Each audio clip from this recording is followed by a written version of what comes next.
Welcome to this week's episode of Between the Vines. My name is Kevin Martin. I'm here with Andy Musa and special guest Dr. Cain Hickey. Cain's actually part of our Grape team in Penn State. He's not necessarily a regular contributor, but we'll get him here more often because he's got some interesting perspective on what's going on in the Southeast, which is sort of the heart of the more emerging wine industry in Pennsylvania. Great climate to grow some vinifera down there compared to some of the chilling, cool climate stuff we've got going on out here, but they do have their own challenges. We'll talk a little bit about that as well.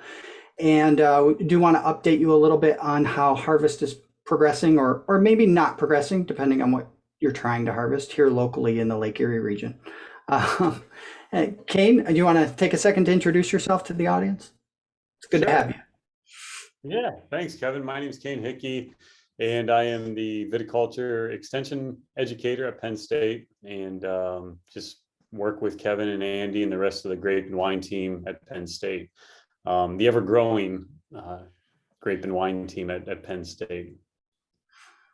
Yeah, a long time ago, Cain was up at Clairol as well, so he's worked here locally in the region. He's from Northeast PA.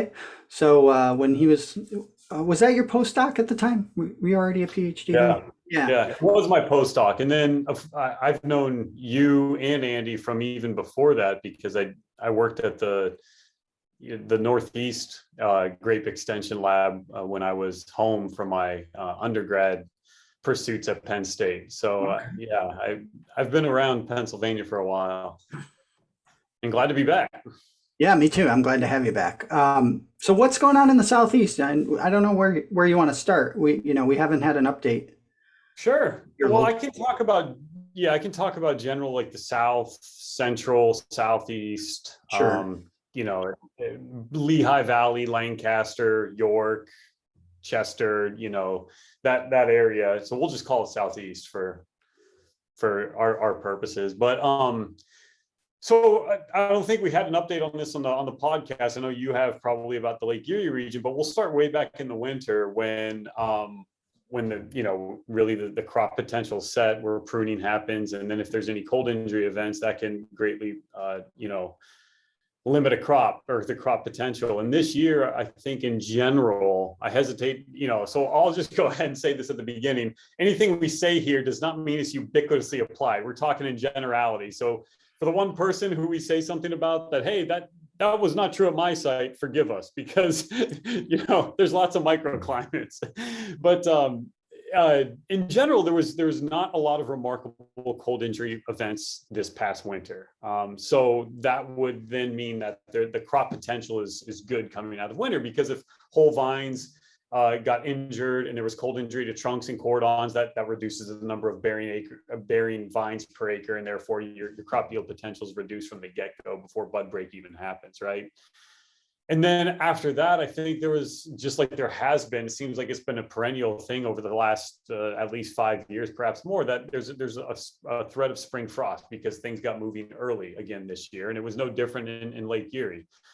And so, but I think for the most part, again, I don't want to make blanket statements for that one person that did get hit by frost a little bit, but in general, we escaped that frost scare pretty well across the region. Okay. One thing I will note to some listeners, in case Cain sends out a link and we get a bunch of listeners from his region tuning in. I think it's going to be 2022, but it might be 2023. There will be a pilot crop insurance program for insurance of vines, and that will be active in Pennsylvania. So anywhere you can get crop insurance on a particular variety, you'll be able to insure the actual vine. So the point of that, for the most part in our climate, would be to insure against death from winter injury. And it's not insuring damage, it's just ensuring death. And I think Andy and I have been around in circles about that for the tree fruit assistance program, and it's very similar to that. It is. I was going to say, what do they mean by death, Kevin? Because they mean death. They mean, you better have a rootstock, because Concords really don't like to die because they're unrooted. But this would be a tool to make you whole, rather than, I think people know from tree fruit assistance, is you get some money and it's helpful, but you're certainly not made whole. It's not insurance. It's a program that provides some funding. So in 2022 or 2023, that'll be live as a pilot in Pennsylvania.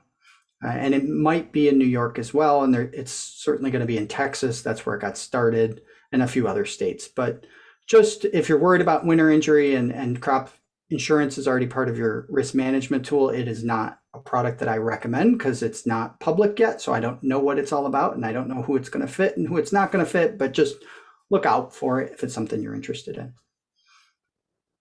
Good. Yeah. Okay, not a lot of spring frost then. Onto the sort of next risk. No, the year before, last 2020, the spring of 2020, I heard some folks got hit by advective freeze events where it was windy and cold, and it was an advective front that caused some damage. Not the typical radiation type frost that we think is more typical as being damaging in the spring. So but this year, from what I understand, most people got through pretty well. Again, some sites that were in low-lying areas I know had some secondary buds push and as a function of frost. But again, it just seems like it's becoming a more common issue every spring. Like it's not an anomaly to have the threat of spring frost just because it seems things are getting started earlier as climate's changing. I mean, are you guys seeing the same thing in Lake Erie?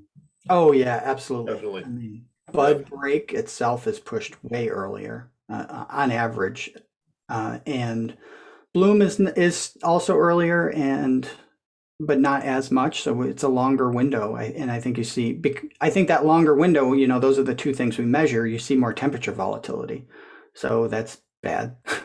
And we had some, I think they were freeze events, but we haven't talked a lot about the freeze that happened here locally in a while, because a lot of the concerns, around a freeze event or frost event are yield related, and most people came out of it really nicely. So I think 10, 15, maybe even 20% of our acreage had what they thought was a severe event. And it probably only, if you compare it to what our grower yields are on average and what their goals are, only maybe 5-6% of them are going to be significantly below their average yields. So everything else hit right and they recovered, whether it's super fruitful secondaries or gigantic berries, but everybody's looking at 6 to 12 ton crops or more if there wasn't a freeze. So yeah, I think that was a freeze event. I don't think it was a frost, but I honestly don't remember off the top of my head because again, a lot of the growers around mid-June, early July sort of forgot about it. Yeah. Yeah, we were to hedge our bets, we were calling it a freeze/frost event. It was definitely unusual temperature patterns. I mean, certain areas got frost. I mean, it hit traditional pockets, but certain people microclimates who were not used to being frosted got hit harder than others that were. So it was a weird pattern. There was some high wind one of the nights that it frosted, so that created some interesting effects. And I think the secondaries came through, as far as, like you said, crop potential better than we thought, at the beginning of the season. Because usually we're saying, what, about a third to, if you're lucky, possibly 2/3. I don't know if even that. I think it was to a half. I think it was a third to a half. Yeah, third to a half. And, that's generally what we're telling our guys and and it looks like, they did better, because even the guys with the secondaries are saying, I'm surprised at how much I have, even if I get hit. I mean, honestly, what it sounded like in our region was, half of 16 tons to the acre is 8 tons to the acre. Yeah. It's what some of it was. So, but anyway, back to the rest of the state.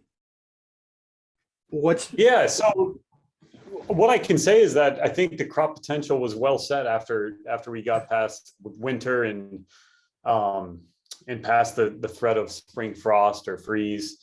And then I wish I had some numbers here. I wish I had some weather data to kind of, support my general observations, but it got warm quick and then it cooled off a bit. And then I think in general it was a pretty warm and dry period throughout June, May, June.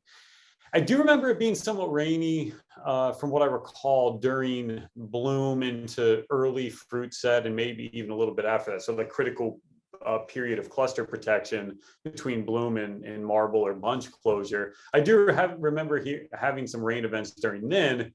But then as you came into July, it was pretty warm and dry July.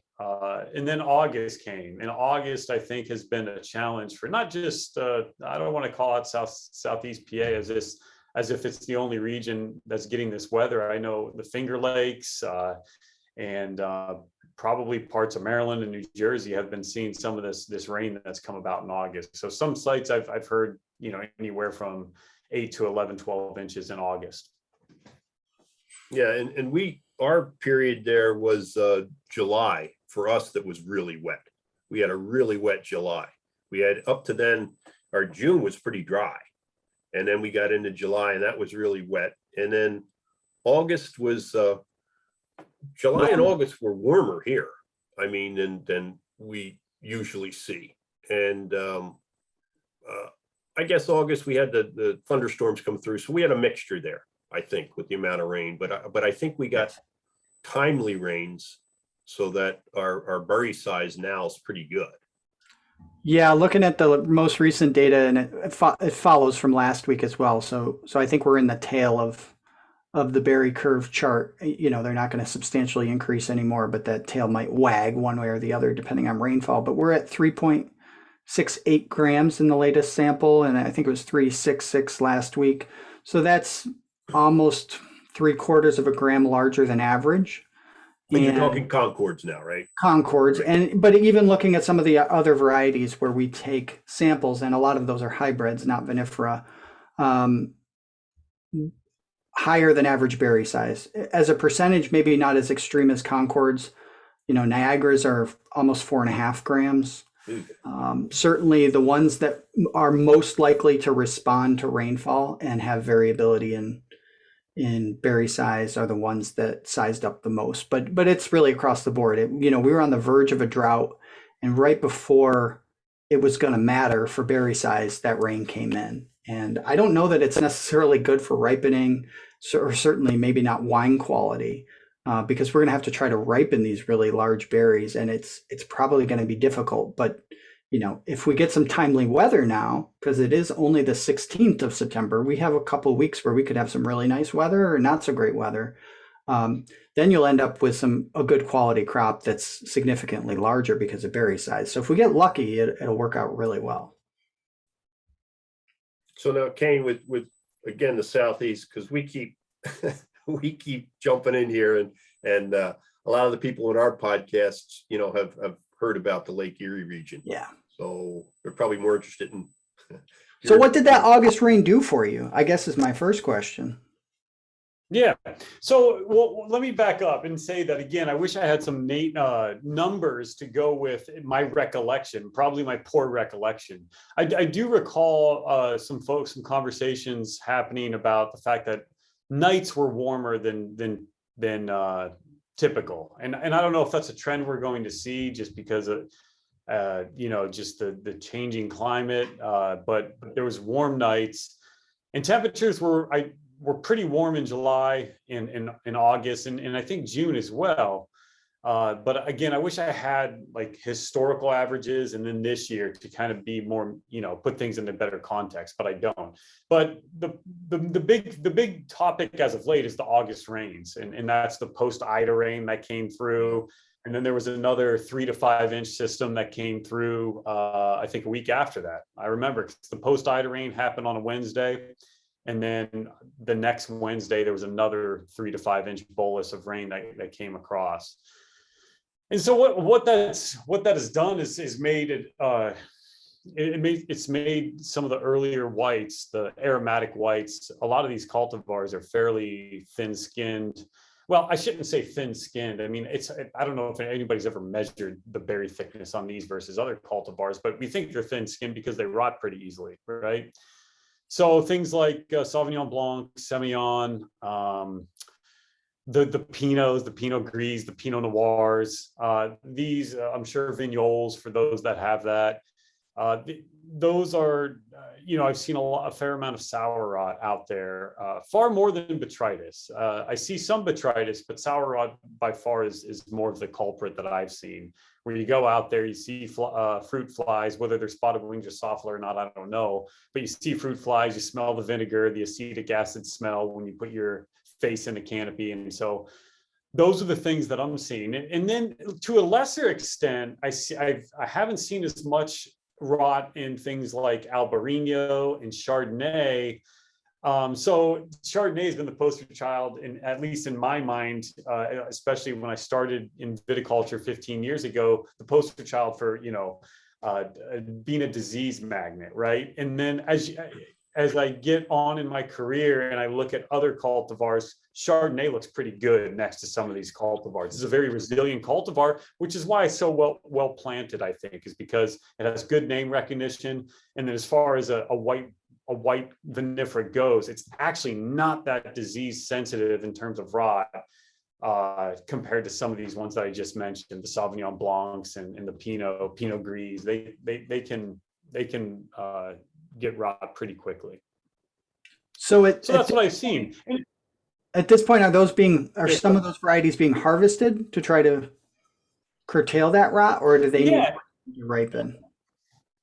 Yeah, so here's the good news is that none of this, it's not like I've walked into the vineyards and it's only rot. It's just, I see rot, and what percent and what severity and magnitude, I could only guess. But it's not like it's terrible, but it's there. And so that adds a stressor for folks that are like, when should we harvest this? Mm-hmm. And the good news is that a lot of the folks they've already harvested it, or we're going to harvest it soon. So when that last bolus of rain came in, I think it was a week or two now. I mean, they were already approaching harvest for some of these cultivars. Some folks will harvest Pinot for sparkling. So that's early. Pinot Gris, a relatively early cultivar. And so these cultivars weren't that far off from harvest. I think it was just a matter of trying to get the rain to stop, for the sun to shine, and just to not let things progress, but stop things dead in their tracks so that fruit can hang, maybe get another, brick or two, and then maybe see that pH come up a little bit, TA go down a little bit, and then pick it before, the next, severe weather came through. So that's the good news, is that it's not like they had to hang on to these cultivars for another month and a half. They wouldn't anyways in a perfect year. They were ready.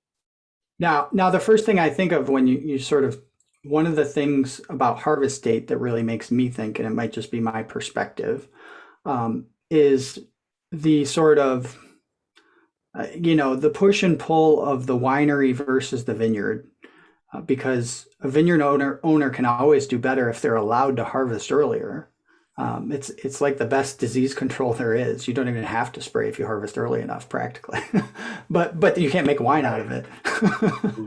And we see that a lot around here in terms of trying to define harvest dates and coming up with criteria, because the wineries buy a lot of juice from vineyard owners. Is it different down there? Like it's the same people, like the person who's growing the vine is also the one, not always, obviously, universally, but do you see a lot of sort of vineyard owned production? So they get to make that decision for themselves? Yeah, so a lot of it is a state fruit that they make the harvest decisions, and then it's going right into their cellar on the same site. So that's typical. I think there's much fewer cases of an independent grower in the Southeast than there are maybe in the Northwest, right? Yeah, I mean, I think that's a huge market advantage in terms of, I mean, it's not easy to try to manage all that stuff, but just so if you want to go ahead and harvest some low bricks because you start to scout and see something, that's a great management strategy. But as long as you know how to deal with it in the cellar, because that'll be the next step, of course. So, right, you obviously can't harvest something that's not ripe at all, but you can play those edges and blend and stuff like that. So absolutely. It does give while growing grapes is a risk. Regardless of where it is. I mean, it's a risk in California, it's a risk here. So like growing grapes is a risk because it's farming, and the nature of farming is a risk because you're at the mercy of nature. there are some advantages, and you just talked about the one advantage. If you grow it well, then you don't have to worry about a buyer saying, you know what, I can't sell to you at the last minute, because that happens sometimes, right? Yeah. You have your crop and you know you can have it if you want it, or you could sell some if tank space is limited, or you have a back supply or back stock of a certain wine style that, you know what, I can come off a few tons of this because we don't need as much this year. So it does have its advantages. And as you say, Kevin, one of them is saying, okay, I can pick some of this early, knowing that I can use this to blend, or we're going to make sparkling with this. But you're right. I mean, that's one of the things is harvest decisions are dictated a lot by, you know, I think wine quality in mind, having a certain wine quality in mind. In some cultivars, I think it is typical to harvest it with a bit of rot in it, just because of the humid nature of our climate. So I don't think, like, when a little rot comes up, it's like, oh geez, it's a bad vintage. I mean, that's just the way of the game in humid climates sometimes, especially with some cultivars. No, I mean, I think when we look at vignoles around here, because we've got a similar climate, in some ways worse, because by the time we're ripening some of these varieties, we don't get any growing degree days anymore. So they have to, like, we need 100 more growing degree days. That might be a couple weeks by the time we're trying to ripen, especially something that's a red. But you know, it gets to the point where we're scouting for rot sort of as a barometer for harvest. Like, we want this variety to hang on as long as we possibly can. And when we start to see rot and check the forecast, we know that we could cross a road and wreck a vintage. So that's when we take care of it and harvest. And that's, I mean, all varieties are not like that, but in our climate around the Lake Erie region, vignoles that are tight clustered, they get to a point where, you know, next week that they're not going to be harvestable. And this week they're fine. Yeah, and to me, yeah. So to me, rot, like the presence of rot, is just another, like, added stressor or decision maker of harvest, if you will. If rot's not there, that's not one of the deciding factors, but tank space could be, or the fact that they have to pick something else next week could be. But then when there's rot in there and those clusters, and then of course weather comes into play, because if rot's there and they spray something to stop it in its tracks, dry it up, and there's no predicted rain in 10 days, then all of a sudden that rot is, you know, it's not going to change. But then if another bolus of 2 to 3 inches come in, and then, you know, something, that fruit might be more compromised. And so it's just another one of the things to add to the, you know, the complexity of harvest decisions, you know, but again, in this case, most of those cultivars, I think, would be harvested by mid-September anyways, in a typical year. I talked to some growers of some of these rot sensitive cultivars, and they said last year they had very hardly any rot at all, if any, in some of these cultivars. So just, you know, vintage can be a huge factor, and when the rains come can be a huge factor too. Okay. So now, I talked to people who had Cayuga White, which we all consider to be a pretty bulletproof cultivar. Oh, yeah. You know, berries were splitting and sour rot. Now, not bad, but it was there, and that's just atypical. So Cayuga can have its downfalls. And one of the pitfalls I actually heard from a veteran grower of Cayuga is that its berries are susceptible to splitting. well, now, staying along those same lines, you said a lot of these whites, you know, that were splitting or getting rot were near harvest. What about some of the later varieties? How are they holding up, and I mean, there has to be a lot of concern, I would think, with growers down in the Southeast concerning that. Yeah, so thanks for bringing that up, Andy, because I wanted to talk about that. Just to finish up to summarize what I said about the rains and the early kind of rot, because most of the early stuff tends to be rot sensitive, the Pinots, the Sauvignon Blancs and things like that, Vignole. But I've talked to growers too that were really happy with those this year. Let me back up and say all those growers that even had rot were happy with them. But I've talked to growers too that on certain sites, they said they didn't have much rot at all. So that's nice. And one of those growers is actually in South Central PA, and I've seen pictures of their Pinot Gris and Chardonnay, and it looks very clean. And so again, it's all about that microclimate. And I think in general, South Central can be rainy, but I think the western part of the state can also be a lot drier than the eastern part of the state. I bet that would be a trend that you guys have seen, and we could probably pull out from historical weather, is that the western part of the state tends to be a little bit drier than the eastern part. So,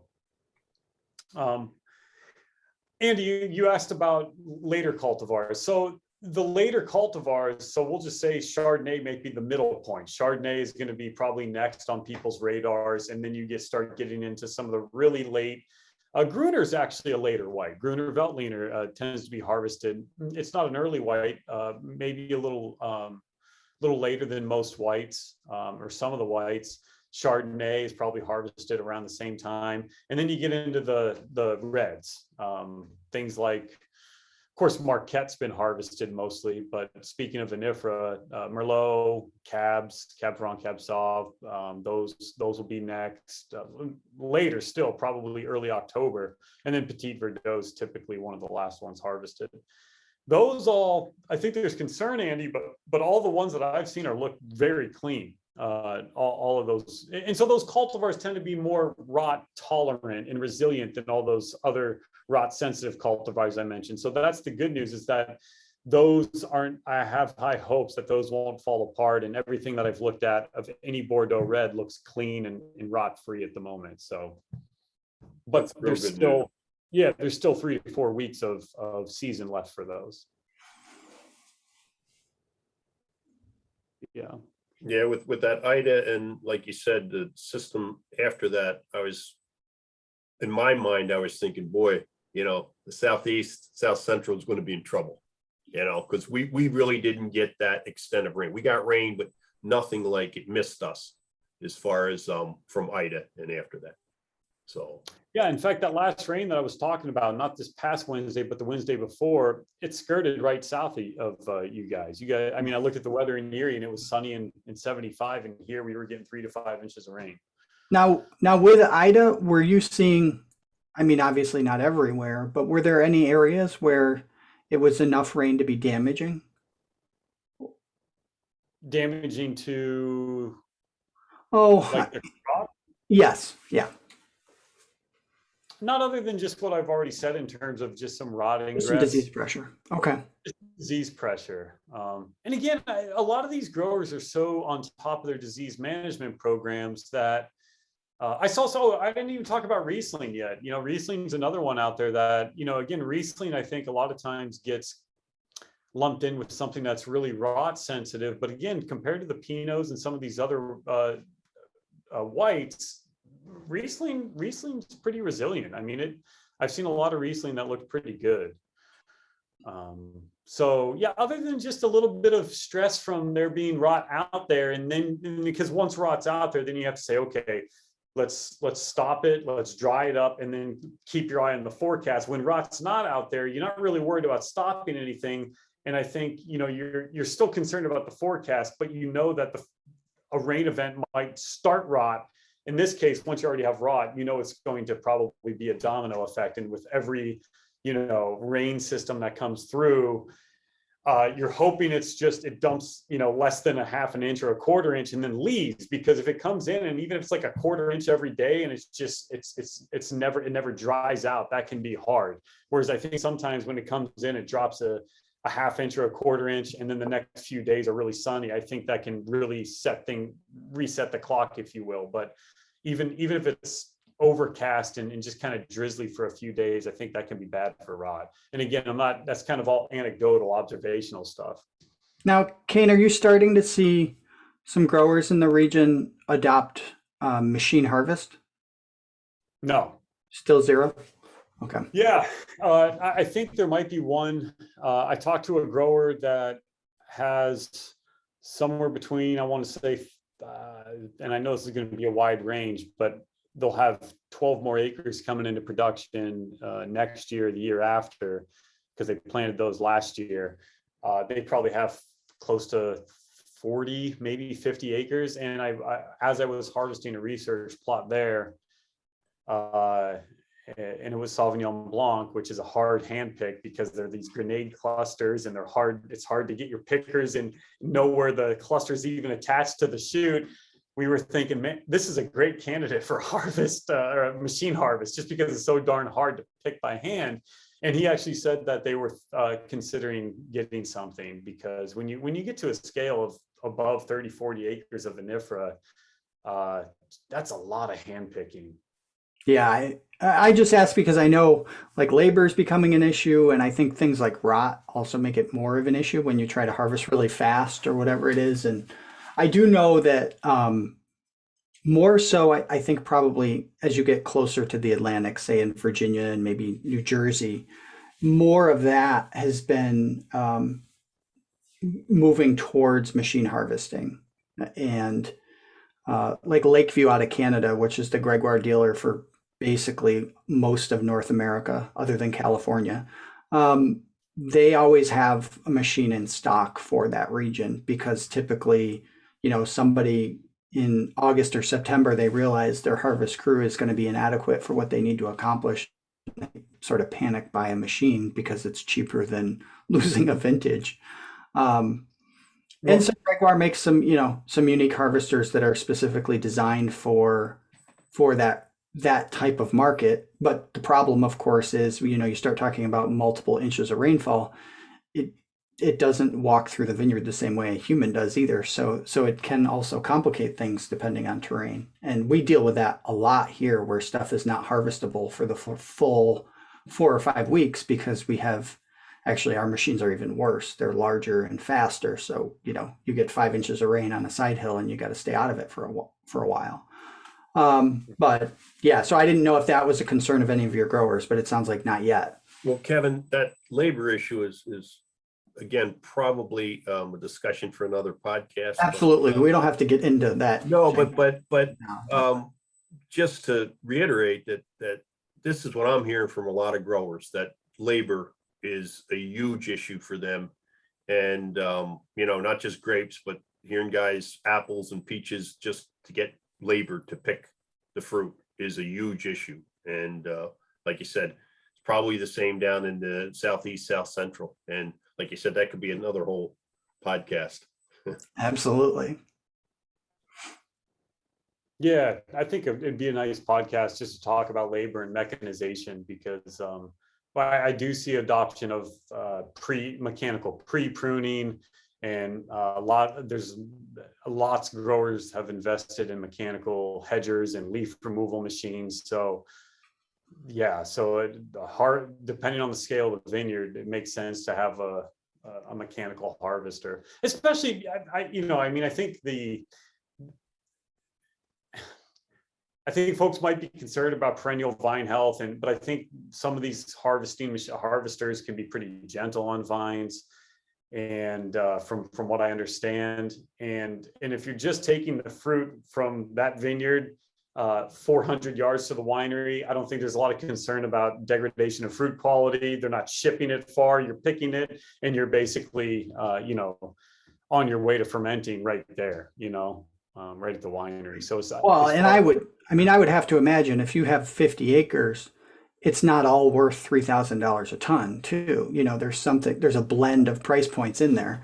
So I don't think anybody, I don't know for a fact that a harvester is going to decrease the quality of the most expensive wine grape out there. I'm not going to say it is because I don't know that I believe that. But if a grower believes that, or if they want that as a marketing story, for your high end stuff, I don't see it as a problem. I think it can undermine a business model for the cheapest stuff you sell. Like Cayuga White is probably a good example of, that business model much more closely fits machine harvest, especially if you're trying to do it at scale. It's not 2 acres, it's 20, 30, 50, whatever it is. But one of the things that's really changed is in the last 20 years, that's when modern harvesters arrived in the United States on the East.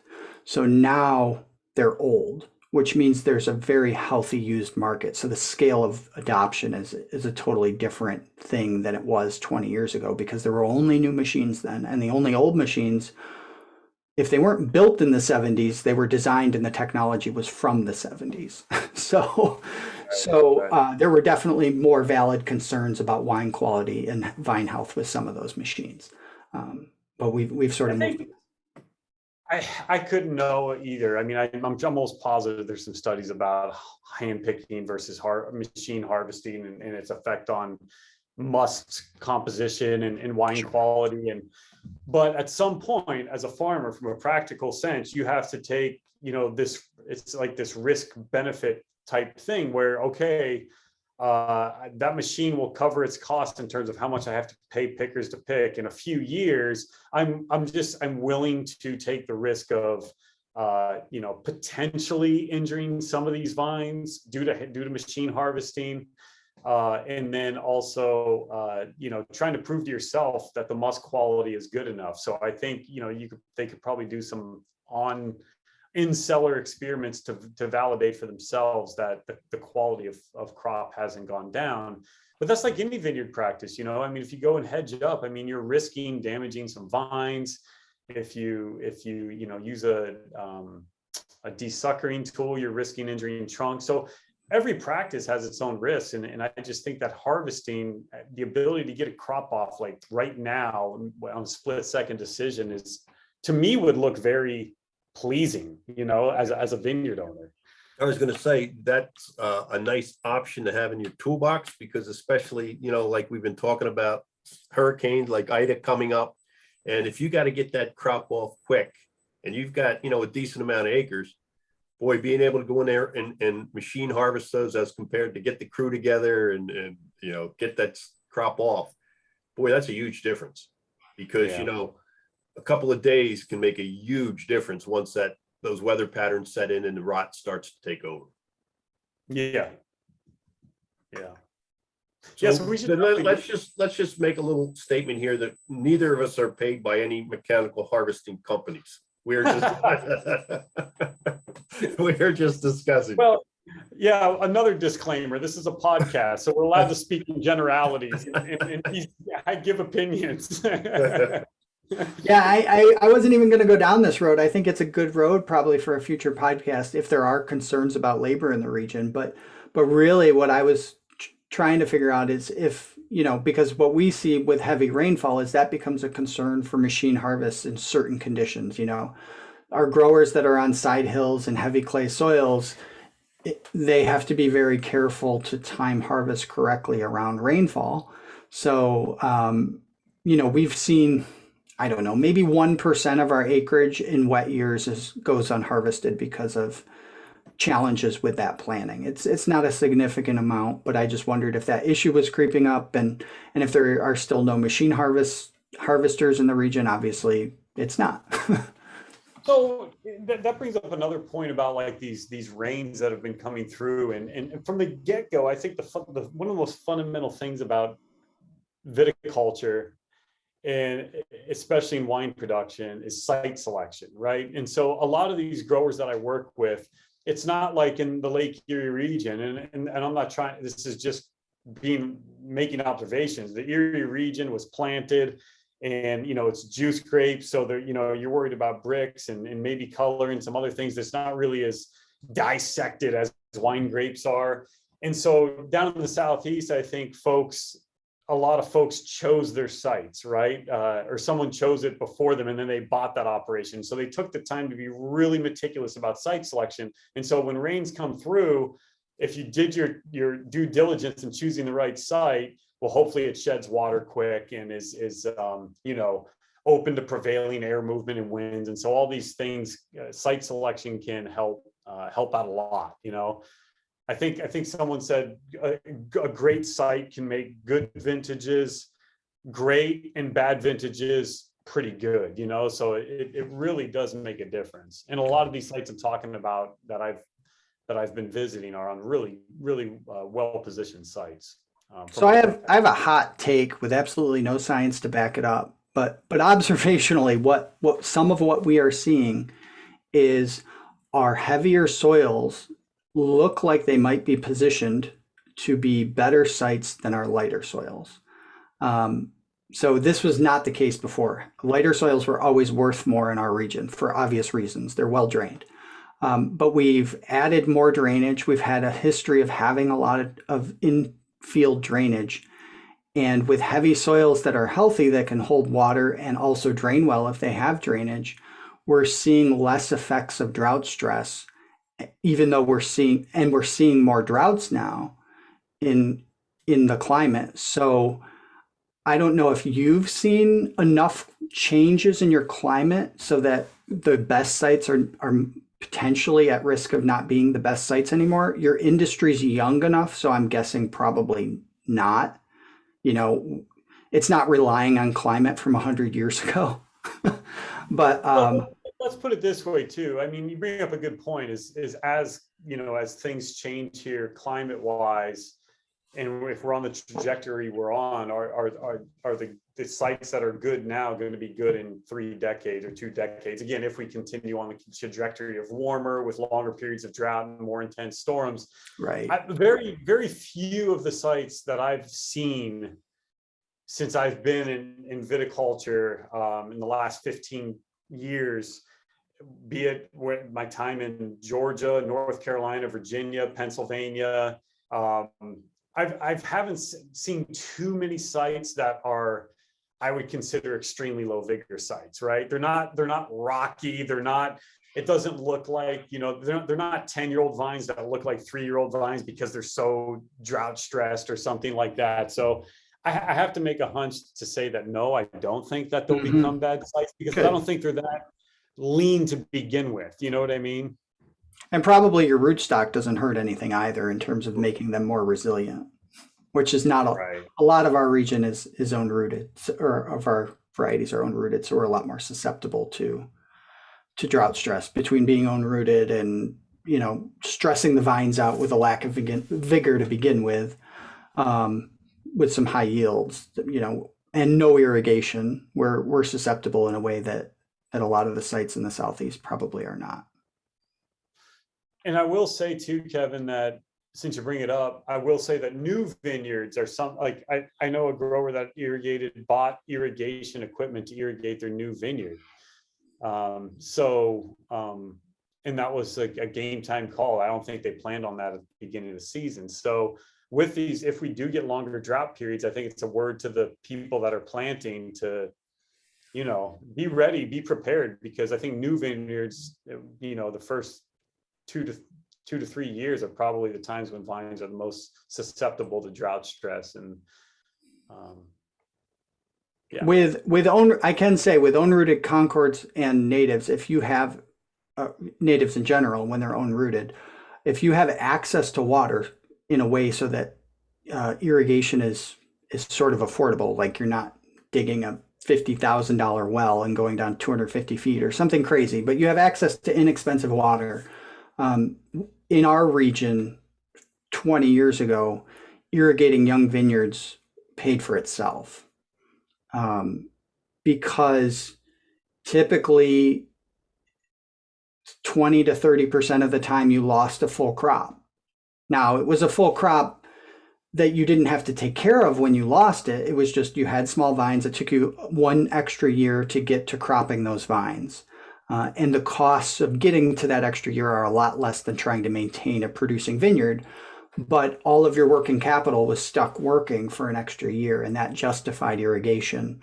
You know, those variables might change with rootstock and everything, but I'm guessing under the right conditions, it's something that if growers are considering it, they're probably seeing similar numbers in terms of delay to production, and that's what's driving it. And when it delays it a year, I would have to imagine whether it's Concord, Niagara, or Pinot Noir, it makes sense to try to avoid that delay with the cost of an irrigation system. I would think it would translate. Yeah, that makes sense. So let me just tie up a couple of things, and then I think Andy wanted to ask a couple of pest management questions about maybe what's going on with insects. I don't know, maybe you guys have heard about the spotted lanternfly. That was on my agenda. Yeah, I know, Andy, I know. But here's what I'll say about what's going on. And I mentioned it and I didn't follow up. The crop potential was set pretty nicely due to the lack of cold, injury events, and then in general, the frost didn't really hurt too many, if anybody, that I can tell. And then this rain's come through. So I think we're going to see a large crop. And I think some of the growers I've been talking with are going to see the crops are a little higher, at least in the earlier harvested cultivars than they've seen even last year, which was a pretty decent vintage for crop. So that's a good thing. And again, even these earlier cultivars that are a little bit more raw sensitive, I think they're good quality. I think it's been a good vintage. I just think there's been a couple things that have made the harvest time for earlier cultivars a little bit more challenging than they'd like to. But I think because of the site selection, because of the good management and the textbook viticulture, I think they're getting through just fine. And there's going to be some great wines produced across the board. Back to site selection too. I think site selection is one of those things where, again, in the Southeast, you have lots of these little microclimates. Like I think of Erie.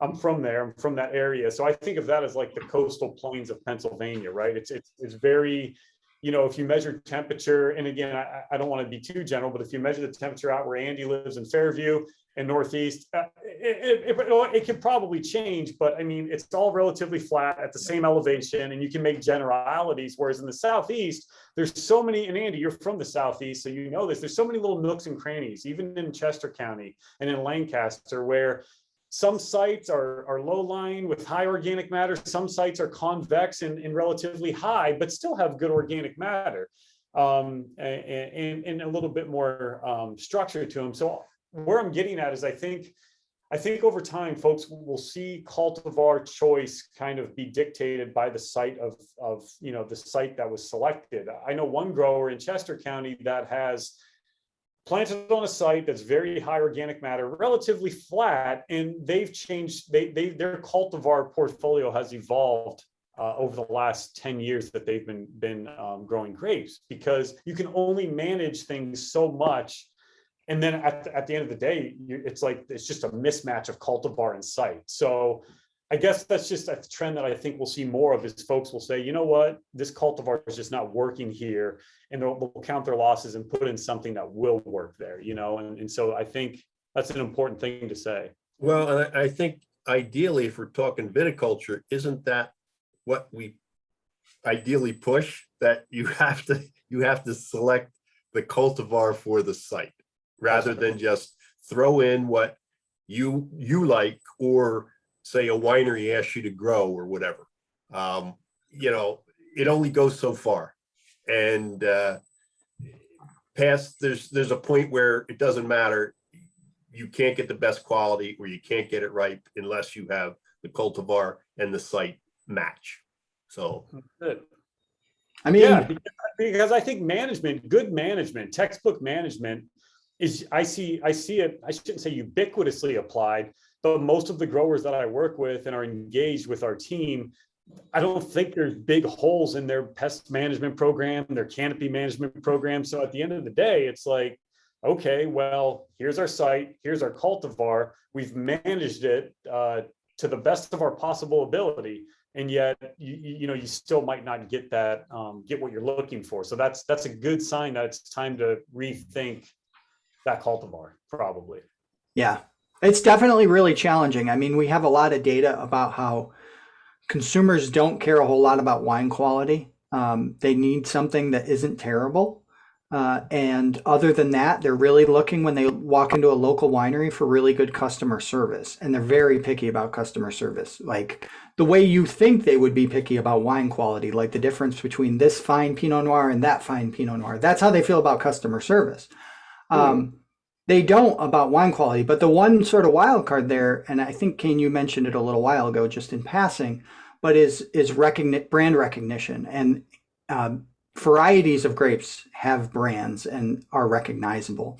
And that's the difficult thing to overcome, is that consumers get stuck on and value very highly a particular variety. And so you can try your way to, market out of that. And there are a lot of things you can do. And I think you should, as a winery owner. I think marketing your way out of that problem is money well spent, but you do have to be very cognizant of the fact that it's not going to work on everybody, and there is value to certain brands, but you can pick them. I mean, people recognize Riesling the same way they recognize Cab Sauv, just because they're stuck on certain varieties doesn't mean they're stuck on one. And those trends will come and go too. So. That's well said. In other words, I think you said it right, that there's probably a handful of cultivars that are known across the world of wine drinkers. I was just hanging out with my neighbors the other day, and we had a Saperavi. They never heard of Saperavi. Right. And nor has my neighbor's brother, who's a sommelier. He's never heard of Saperavi. And so I think the point is that, Sauvignon Blanc, people know that too, just like they do Cab or Riesling or Pinot or Syrah or Merlot. I mean, so you're right. I think there are those choices that you can make that might be more fitting on your site and also be recognized in the tasting room.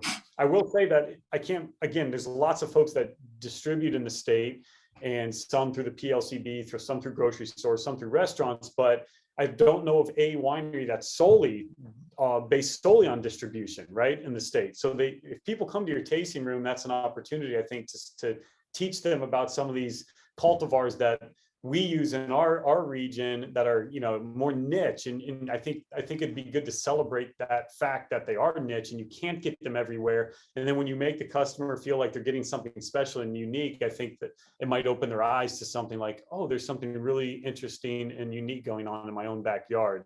And you can't get this everywhere like you can in Cab or Merlot. Yes. Now, Go ahead, Andy. Before we get any further, I just want to throw this in, since we're on this podcast, and that I am saying that I disagree with you, Kevin, on that people don't care as much about quality.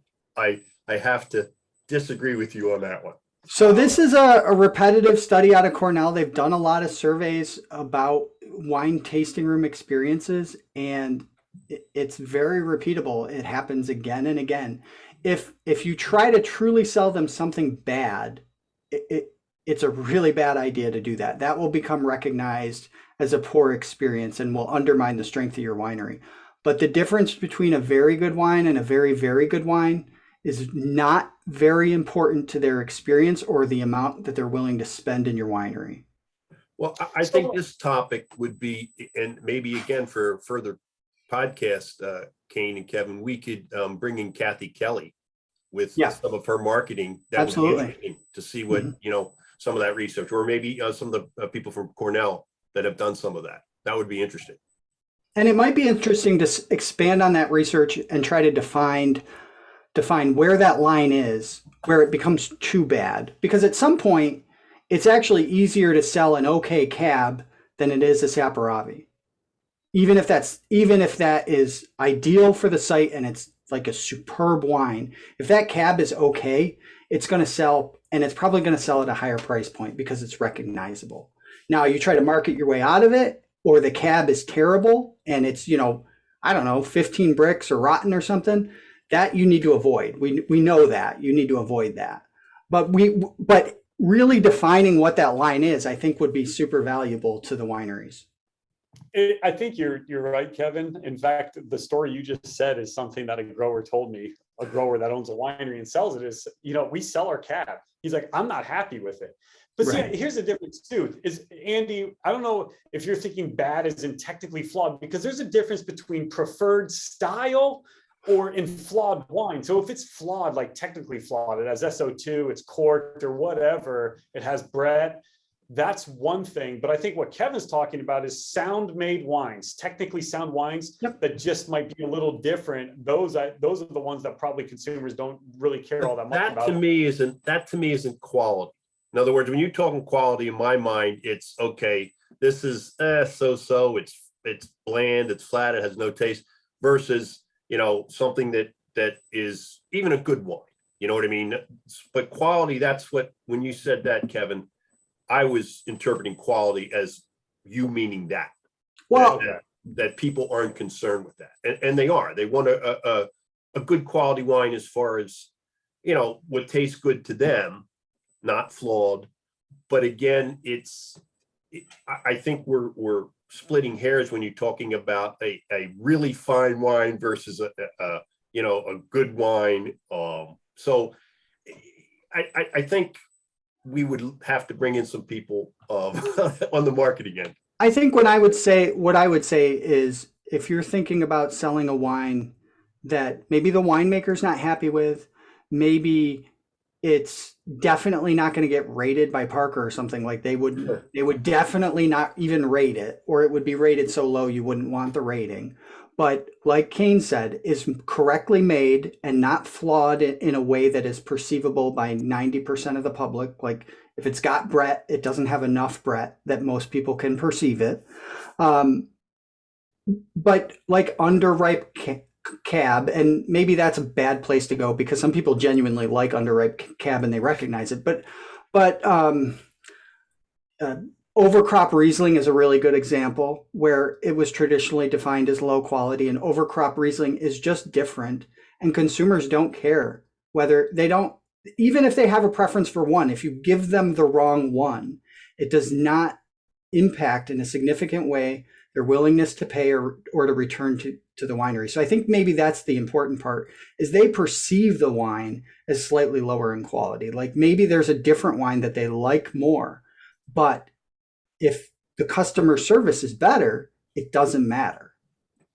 So they're going to, so if you've got a winery and you've got another one right next door, and the one right next door, the customer says the wine is better, but the customer service is not good, they're going to go get the wine that they don't like as much and spend more on it because of the customer service. And I think that's really the point. So it's not how we define quality when they're asking the survey type question. It's literally how the customer defines it. So they don't think it's great wine. They think it's pretty good wine, or maybe they just think it's good. And that's enough. Now, if they say it's terrible, like I said a couple times already, if they say it's terrible, that's a problem. So yeah, it'd be cool to get those Cornell folks who develop the data that you're explaining right now, and also like Anna Catherine or Chris or Molly who could talk more about like what's flawed and what are common flaws that consumers might perceive in wines. That'd be interesting to me. But we've got, like true to form in a podcast, we've gone into a foxhole that none of us are experts on. I was going to say, we're all over the board. Didn't go as we planned, did it? Well, I mean, if we get down to the definition of quality, we know we're going down a rabbit hole that we're never going to come out of. But I've said this before. Cain wasn't here when I said this. Our target audience right now is our growers who are in the midst of harvest or are about to begin harvest next week. And they are driving around in circles for 8 to 24 hours a day. So our goal is for you to get as much content as you can in your tractor or in your harvester. So if you need help listening to this podcast on your smartphone or your mobile device, we'd be happy to help you. We're trying to keep these podcasts a little bit longer than we did in some of the other series because we know you've got more tractor time. Our intent is not that you get home from harvesting after 12 hours and sit in front of your computer and look at our faces for the next 2 after that. Like, you should go to bed or get some dinner or something. But we do know that this information is interesting and it's valuable, and you've got a lot of time where you're free to listen to a lot of content. So we encourage you to listen while you harvest, and if you need help with that, we can help you with that. And we know that we're up to about 60% of you doing exactly what I said. You're using a smart device, you're listening on the run. And we like to hear that because we know you're going to listen more and we know you're going to get a lot out of it. We know we're not going to be competing for your time with dinner and sleep, and we don't want to try to compete with that.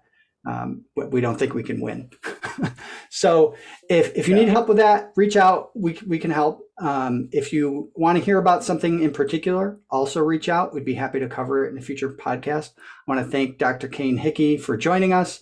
Andy, thanks again for joining as well. That was your insight and questions were much appreciated. And we will be back next week with some more as our Concord harvest in the Lake Erie region gets underway. Thanks again. Andy, are you going to wave goodbye? It's an audio podcast. I do that. All my audio podcasts. I'll see you next week.